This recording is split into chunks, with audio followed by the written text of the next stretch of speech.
गुरुर्ब्रह्मा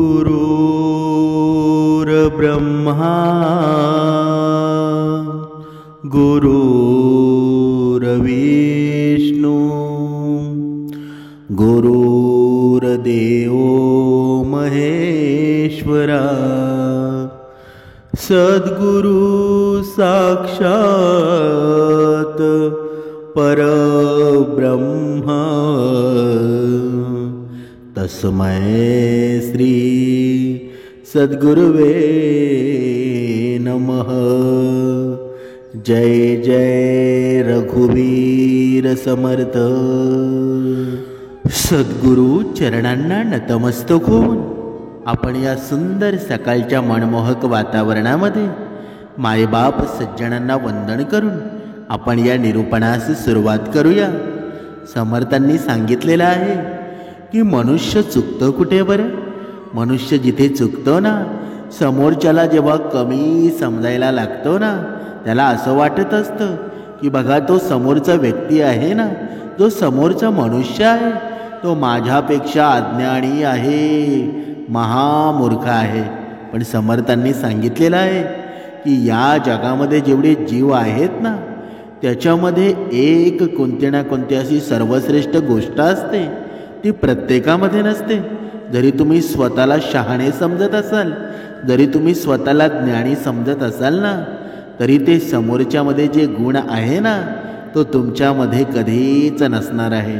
म्हणून समोरच्याला अज्ञानी कधीच समजू नका, कारण अज्ञान आहे ना, हे समोरच्याला अज्ञानी समजणं हेच आपल्यात सर्वात मोठं अज्ञान आहे। पण जेव्हा हे माणसाला कळतं ना, तेव्हा तो माणूस सुखीसुद्धा होतो आणि ज्ञानीसुद्धा होतो। पण जोपर्यंत आपण दुसऱ्याला अज्ञानी समजत असतो ना, तेच अज्ञान आपल्या अधोगतीचं कारण असतं। मग आपण म्हणतो की एवढी उपासना करतो मी, एवढा भक्तिमार्ग करतो मी, तरीही माझे दिवस जैसे ते। पण समर्थांनी सांगितलेलं आहे की तू दुसऱ्याला कमी लेखलंस ना, तुझ्या जीवनामध्ये जर तू दुसऱ्याची इज्जत कमी केलीस तर तुझ्या नशिबामध्ये तोच उलटफेरा येणार आहे। म्हणून दुसऱ्याला कधी कमी लेखू नका, कारण समर्थांनी हे सुद्धा सांगितलेलंच आहे ना की प्रत्येक मनुष्यामध्ये एक कोणती ना कोणती चांगली गोष्ट असते, पण ती त्याला खूप माहीत असते। पण जेव्हा मनुष्य बघा, एखादा मनुष्य भरपूर श्रीमंत असतो आणि दुसरा त्याच्या उलट एखादा मनुष्य खूप गरीब असतो, पण त्या गरीब व्यक्तीकडं बघा, त्या श्रीमंत व्यक्तीने गरीब व्यक्तीला कमी लेखायचं का? अजिबात नाही। जेव्हा श्रीमंताची जेव्हा कामं असतात ना, तेव्हा गरीब व्यक्तीच करत असतो। बघा मजुरी म्हणा, बघा त्याच्या जवळची शेतीची कामं म्हणा, बघा हा मजुरी व्यक्तीच करत असतो ना। जर हा मजुरी व्यक्ती नसला, हा गरीब व्यक्ती नसला, तर त्याची कामं होतील का?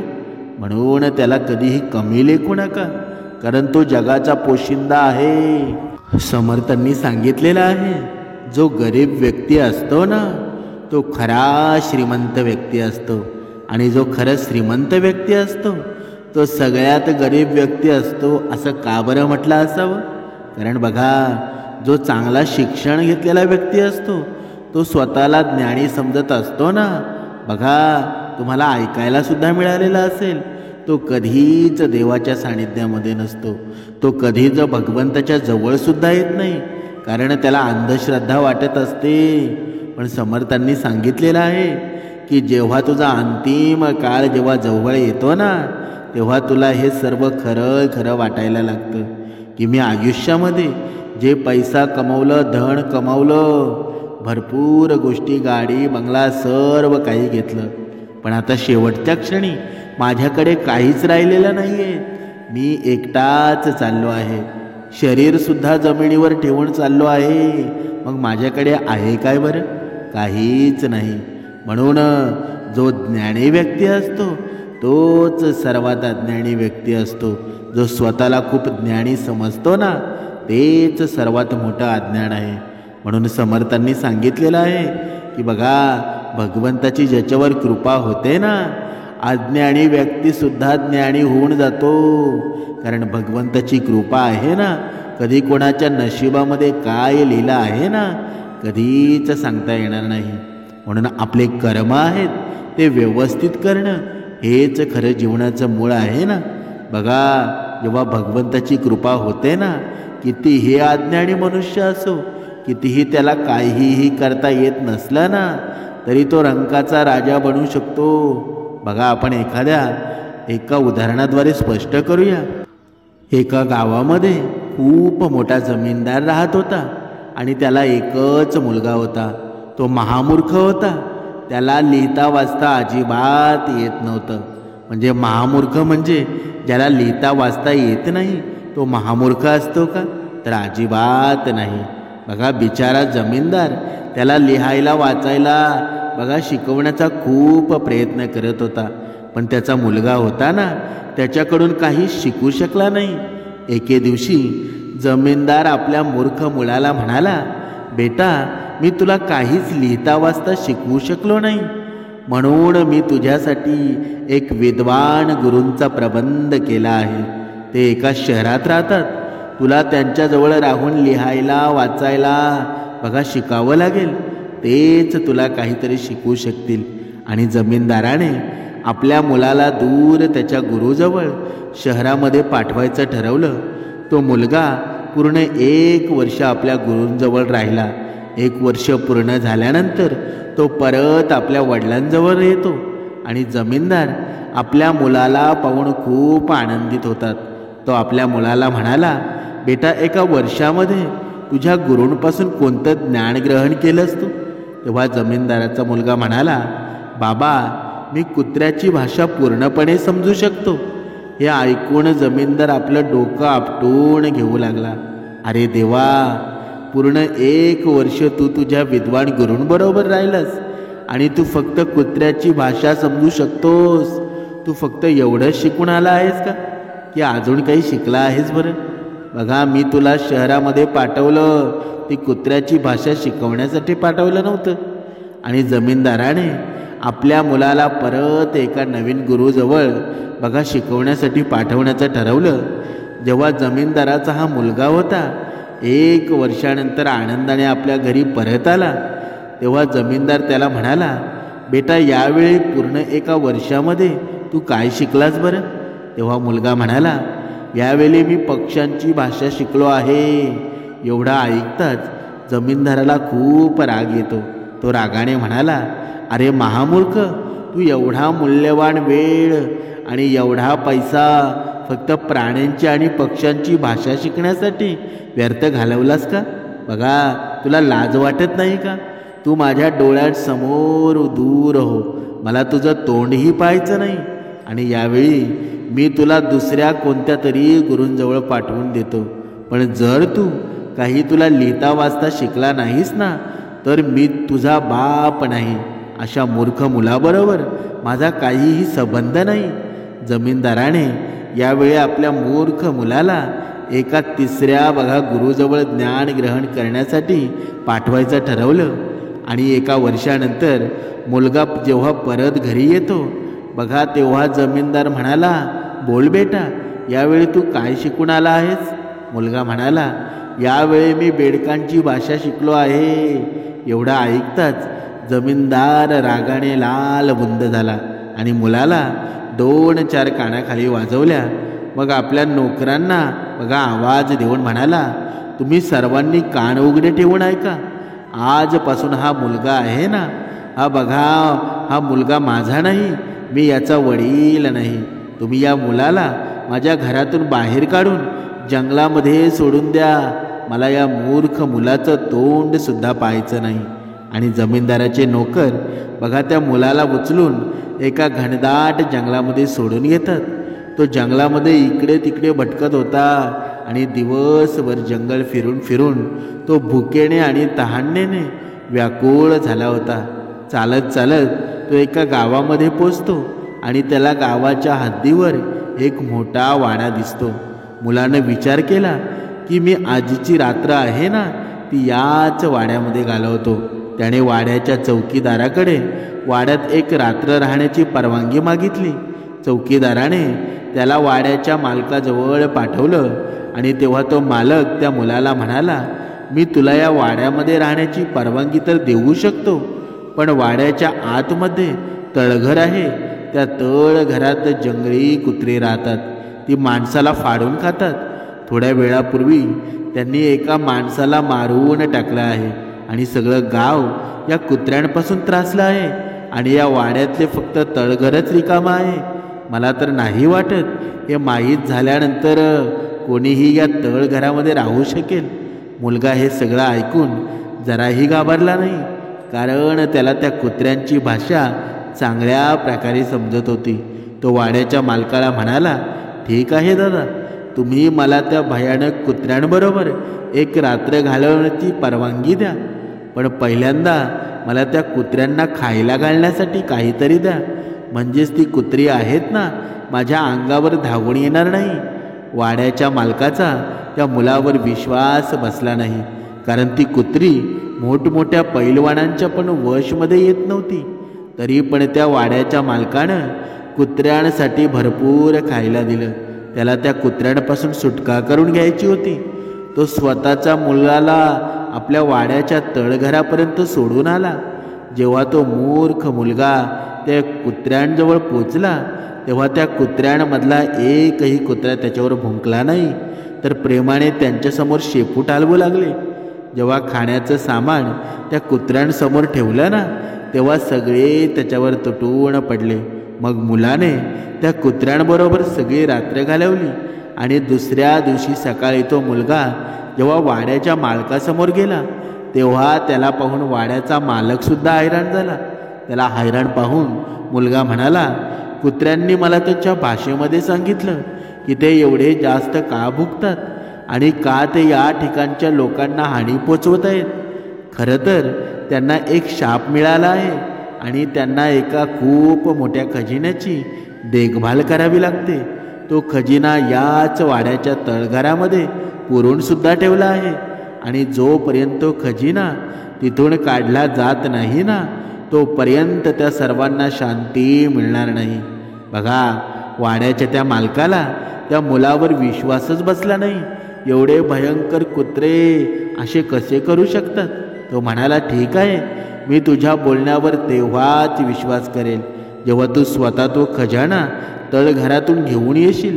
मुलाला परत त्या वाड्याच्या तळघरामध्ये जातो आणि तळघराच्या फरशीखाली असलेली एक मोठी पेटी घेऊन आला आणि ती पेटी बहुमूल्य हिऱ्यांनी आणि मोत्यांनी भरलेली होती. वाड्याचा मालक एवढा सारा खजाना पाहून खूपच आनंदित होतो आणि त्याने त्या मुलाला आपला मुलगा बनवला.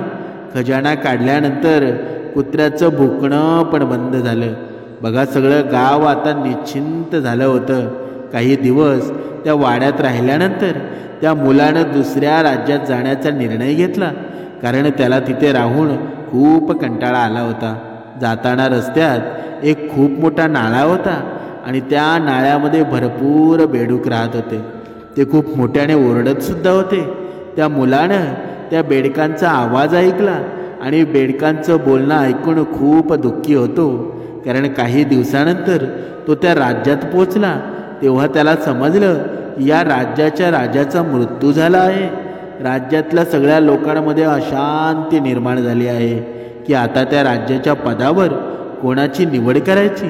राज्यातले लोक एका गोष्टीवर एकमत होते की ते त्यालाच राजा बनवणार जो सकाळी सकाळी सगळ्यात पहिल्यांदा राज दरबाराच्या आतमध्ये येईल. जमीनदाराचा हा मुलगा त्या बेडकाकडून जे ऐकलं होतं ते किती खरं आहे हे जाणून घेण्यासाठी सगळ्यात पहिल्यांदा राज दरबारामध्ये आला. राज दरबाराचा दरवाजा उघडून तो आतमध्ये गेला.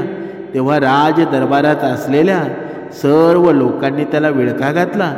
मंत्री त्या मुलाला म्हणाला, तुला राजा बनायला आवडेल का? मुलगा विचार करू लागला की तो एवढ्या मोठ्या पदाच्या लायक नाही. त्या मुलाला गप्प बसून राज दरबारामध्ये उपस्थित असलेली एक व्यक्ती म्हणाली, कदाचित तुझ्यावर देवाची कृपा आहे. देवानंच तुला इथं पाठवलं आहे.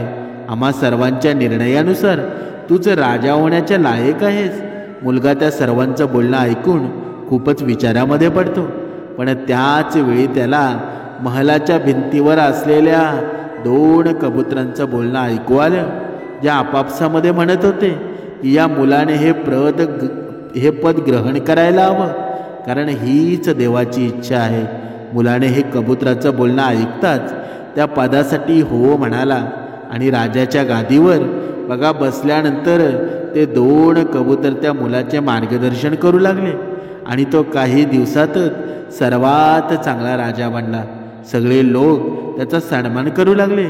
एवढेच नव्हे तर त्याचे वडीलही, ज्यांनी त्याला घरातून बाहेर काढलं होतं ना, ते सुद्धा त्याचा सन्मान करू लागले. बघा या कथेचं तात्पर्य काय समर्थांनी सांगितलेलं आहे. बघा काही कांची मुलं असतात, बघा त्यांना काहीच समजत नसतं, ते वेड्यासारखे वागत असतात. पण त्यांना अज्ञानी समजू नका.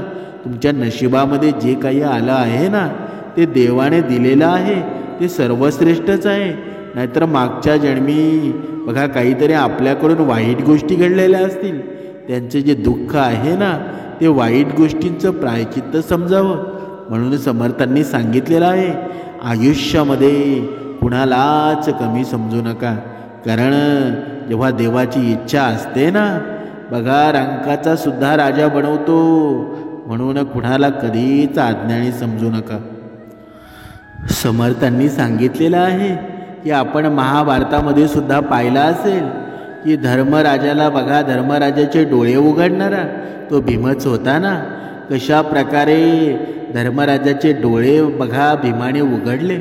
बघा एकदा धर्मराज दरबारामध्ये बसले होते आणि त्यांच्याकडे एक गरीब ब्राह्मण मदत मागायला येतो आणि धर्मराज त्याला म्हणतात, तू उद्या ये, मी तुला दान देऊन संतुष्ट करेल. आणि हे धर्मराजांचे ते आश्वासन ऐकून तो ब्राह्मण बाहेर पडला आणि त्याच वेळी धर्मराजांचं हे बोलणं बघा ऐकलेला तो भीमही त्या ब्राह्मणा पाठोपाठ दरबारातून बाहेर गेला. आणि दरबारातून बाहेर पडताच भीमानं त्या ब्राह्मणाला जरा एका बाजूला बसायला सांगितलं आणि तो त्या नगारखान्यामध्ये गेला. आणि नगारखान्यामधून 2 प्रकारचे नगारे होते. एक नगारा कुठल्याही तऱ्हेचे संकट आलं असता बघा वाजवायचा होता आणि त्याचा आवाज अंगावर काटा उभा करणारा होता. आणि दुसरा नगारा काहीतरी आनंदाची व आश्चर्याची गोष्ट घडून आली असता बघा तेव्हा वाजवायचा होता आणि त्याचा ध्वनी सुद्धा गोड होता. बघा त्या नगारखान्यामध्ये जाऊन भीमानं आनंदाचा नगारा वाजवायला सुरुवात केली. तो आवाज ऐकून काय आनंदही घडलं हे पाहण्यासाठी प्रत्यक्ष धर्मराज तिथे आले. स्वतः भीम तो नगारा बघा बडवीत असल्यामुळं पाहून त्यांनी विचारलं, भीमा असं काय आनंददायी घडलं आहे म्हणून तू हा नगारा वाजवू लागला आहेस? भीम म्हणाला, दादा आजपर्यंत जे शस्त्रे आपला अनुभव ही शास्त्र आहेत ना, आपला अनुभव आपल्याला असं सांगत आला आहे की जन्माला आलेल्या कुणालाही बघा जीवाला आपल्या आयुष्याचा भरवसा देता येत नाही. कुणाला केव्हा बरंच बघा वरचं आमंत्रण येईल ना याची शाश्वती नाही. म्हणून कुठलीही आज बघा करता येण्यासाठी चांगली गोष्ट उद्यावर ढकलू नये. म्हणजेच आज जे जर चांगलं करायचं असेल ना तर ते आत्ताच करायला हवं, कधीही उद्यावर ढकलू नये. पण नुकत्याच बघा मदत मागायला आलेल्या त्या ब्राह्मणाला ज्या अर्थी तुम्ही उद्या यायला सांगितलं आहे त्या अर्थी तुम्ही व तो ब्राह्मण किती जगणार आहेत हे तुम्हाला निश्चितपणे समजलं आहे का? ही नवलाची ही आनंदाची गोष्ट मला कळली म्हणून मी हा नगारा वाजवत आहे. या भीमटोळ्यानं धर्मराजांचे डोळे उघडले आणि त्यांनी तिथल्या तिथे त्या ब्राह्मणाला मदत केली आणि भीमाच्या चातुर्याची प्रशंसासुद्धा केली. म्हणजेच काय या कथेचं तात्पर्य काय? म्हणजे समर्थांनी सांगितलेलं आहे, जर तुम्हाला कोणाला मदत करायची असेल ना तर तुम्ही कोणताही वेळ पाहू नका, कोणताही काळ पाहू नका. जो संकट समयी तुमच्या दरवाजामध्ये येतो ना, तुमच्या जवळ येतो, तो समोरचा तुम्हाला परमेश्वर समजत असतो. जर तुम्ही त्याची मदत केली ना तर साक्षात त्याच्या पुढे तुम्ही परमेश्वर असता. म्हणून तुम्हाला जर कोणाची मदत करायची असेल ना त्याच वेळी त्याच क्षणी करा. त्याला कधीही असं म्हणू नका की तुझी मदत मी उद्या करेल, परवा करेल, कारण ती वेळ असते ना, त्याच्यासाठी तुम्ही भगवंत बनून उभे राहता. समर्थांनी पुढे सांगितलेलं आहे, जर तुम्हाला कोणाला मदत करायची असेल, अन्नदान करायचं असेल, तर मनामध्ये कोणताही संकोच बाळगू नका. जर तुमच्या मनामध्ये प्रश्नचिन्ह उभा राहत असेल ना, तर त्या अन्नदानामध्ये तुम्हाला पुण्य कधीच मिळणार नाही. पण तुम्ही स्वच्छ मनाने जर कोणाला अन्नदान करत असाल, मदत करत असाल, तर तुमच्या संपत्तीमध्ये सुद्धा तेवढीच वाढ होत असते. ज्याप्रमाणे स्वच्छ मनाने तुम्ही दुसऱ्याला देताना, त्याचप्रमाणे देवसुद्धा, भगवंतसुद्धा तुमच्या संपत्तीमध्ये भरपूर वाढ करत असतो. म्हणून कुणाला काही देताना घाबरू नका, कारण श्रीकृष्ण स्वामींनीसुद्धा भगवद्गीतेमध्ये सांगितलं आहे की जर तुम्ही कुठलेही वाईट काम करत नसतील, जर वाईट मार्गाला तुम्ही कधी लागला नसाल, तुम्हाला कोणालाही घाबरण्याची गरज नाही, कारण कोणीही तुमचं काहीही वाकडं करू शकत नाही. म्हणून जेव्हा तुम्ही सत्य आणि खरं वागता ना, त्यावेळेस लोकांना हे दाखवून द्या की तुमच्या मनामध्ये कुठल्याच गोष्टीविषयी भीती नाही. तुमचं मन स्वच्छ आहे, तुमचं मन अत्यंत आनंदी आहे. म्हणून समर्थांनी सांगितलेलं आहे, तुम्ही नेहमी सत्य आणि न्यायासाठी कायम ठाम उभे राहिलं पाहिजे. कारण स्वतःलाच मजबूत दाखवणारी जी लोक असतात ना, तुम्हाला मान देणार आणि भित्र्या माणसाला कोणीही विचारत नाही. म्हणून एक गोष्ट नेहमी लक्षात ठेवा, सत्याचा आणि चांगल्या गोष्टीचा मार्ग कधीही सोडायचा नाही. तुमच्या जीवनामध्ये कितीही संकट आली ना, ती भगवंताची परीक्षा आहे, भगवंताने घेतलेली आपल्यासाठी परीक्षा आहे असं समजून बघा. समर्थांनी खूप सुंदर सांगितलेलं आहे, जेव्हा तुमच्या जीवनामध्ये दुःख येतात ना, तेव्हा लगेच आपल्या जीवनामध्ये या मनाला चालना द्या की आता भगवंत आपल्याजवळ आला आहे, आणि भगवंत आपल्याजवळ आला आहे तर आपली नक्कीच परीक्षा पाहणार आहे. आणि जेव्हा दुःख आले ना की लगेच आपण जागरूक व्हा, लगेच त्वरित आपल्या मनाला समजावा की आता आपली परीक्षा होणार आहे आणि त्या परीक्षेमध्ये आपण पास व्हायला पाहिजे. पण आपण असं कधी करतो का? जेव्हा भलं मोठं संकट येतं ना, लगेच आपण बघा भयभीत होऊन जातो, लगेच आपण आशा सोडून देतो की आता माझं कसं होणार, आता माझी वाट लागणार आहे. पण समर्थांनी सांगितलेलं आहे की अजिबात धीर सोडू नका. तुमचा मार्ग आहे ना, तो कधीच बदलू नका. कधीही कोणाला घाबरून जाण्याची अजिबात गरज नाही. भगवंताचं नामस्मरण करा आणि आपल्या कामावर व्यवस्थित लक्ष द्या. आपलं जे काही साध्य करायचं आहे ना, त्याच्यावर गंतव्यस्थानापर्यंत पोचायचं आहे. जेव्हा हे मनाला तुम्ही समजवाल ना, तेव्हा भगवंत तुमच्या मनामध्ये जागृत होऊन तुमची सहाय्यता केल्याशिवाय राहणार नाही. पण समर्थांनी सांगितलेलं आहे की आपला जोपर्यंत आपला भगवंतावर विश्वास नाही, श्रद्धा नाही, तोपर्यंत हे मन एकचित्त राहील का? बघा, माणसाचा विश्वास ठाम कधी असतो की जेव्हा हे मन एकचित्त असतं. म्हणून त्यासाठी आपल्याला 2 वेळची उपासना करावी लागणार आहे. जेव्हा भक्ती मार्गामध्ये सुगंध निर्माण कधी होतो, जेव्हा या मनाला उपासनेचं स्वरूप प्राप्त होतं, जेव्हा या मनातून उपासना केली जाते, तेव्हा या वैखरीमध्ये श्रीराम नावाचे शब्द उच्चारले जातात ना, तेव्हा पूर्ण आपलं जीवन आहे ना, ते सुखमय होऊन जातं. समर्थांनी दुसरी एक गोष्ट सुंदर सांगितलेली आहे की मनुष्याचा बघा, कधीकधी मनुष्याच्या जीवनामध्ये एवढा भोळा बाबडा होतो ना की त्याच्या जीवनामध्ये त्याची किंमत केली जाते, त्याला किंमतच राहत नाही. पण हे असं होतं का? बघा, आपल्याजवळ नेहमी असणाऱ्या गोष्टींची आपल्याला कधीच किंमत नसते. तसंच माणसाचं सुद्धा आहे. बघा, समोरच्यासाठी तुम्ही जितके जास्त अवेलेबल राहणार ना, तेवढ्या जास्त तुमचा फायदा घेतला जाईल आणि तुमची किंमत कमी होत जाणार. म्हणून इतरांना मदत तर नक्कीच करायला हवी, पण स्वतःचा मान ठेवून जर मदत केली ना, तर ती सर्वश्रेष्ठ मदत असते. पण कधीकधी काय होतं जर आपण एखाद्याला मदत करत राहतो, तो आपली मदत घेत राहतो आणि कुठेतरी आपली इज्जत कमी होऊन जाते, कुठेतरी आपली किंमत कमी होऊन जाते. म्हणून समर्थांनी सांगितलेलं आहे, हा दिलेला शब्द असतो ना, कधीच मोडू नका. इतरांमध्ये आपली इमेज अशी ठेवा की आपल्या शब्दांना मान असेल. आपण जेव्हा एखाद्याला शब्द देऊ ना, वचन देऊ, तेव्हा ते तुम्ही न मोडता, कारण तुमच्या शब्दांना तेवढा मान असणार आहे.